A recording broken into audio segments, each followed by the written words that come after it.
મરચાં કે ચટણી ખાવાના શોખીન લોકો માટે ખાસ આ રેસીપી છે। એના માટે એક ખાંડણીમાં ધાણા, જીરું, 1 ચમચી જેટલી વરિયાળી અને થોડા કાળા તલ એડ કરી બધી વસ્તુને દરદરી એવી કરી લઈએ। સાઈડમાં રાખી દઈએ। ચોપરમાં મરચાંના ટુકડા એડ કરી દઈએ અને ટુકડાને એકદમ ફાઇન એવા ચોપ કરી લઈએ। એ જ ચોપરમાં આપણે થોડું સૂકું લસણ અને લીલું લસણ એડ કરી બંને લસણના બારીક ટુકડા કરી સાઈડમાં રાખી દઈએ। ચમચા તેલને ગરમ કરી રાઈ અને હિંગ એડ કરી અને બનાવેલો મસાલો એડ કરી મસાલાને હલકો એવો સાંતળી દઈએ।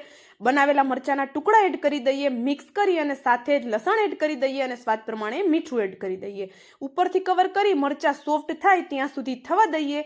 મરચા સોફ્ટ થઈ ગયા પછી 2 ચમચી જેટલો કાચો બેસન એડ કરી બેસનને પણ સરસ એવો શેકી લઈએ। સાથે જ 2 થી 3 ચમચી જેટલું ખાટું દહીં એડ કરી દઈએ। દહીંને પણ મિક્સ કરી લાલ મરચું પાવડર અને હલકી એવી હળદર એડ કરી મિક્સ કરી દઈએ અને ચટણીમાંથી તેલ છૂટું થવા દઈએ। લાસ્ટમાં લીલા ધાણા અને 1 ચમચી જેટલી ખાંડ અથવા તો ગોળ એડ કરી દઈએ તો આપણી અહીંયા એકદમ તીખી ચટપટી લીલા મરચાની ચટણી તૈયાર છે।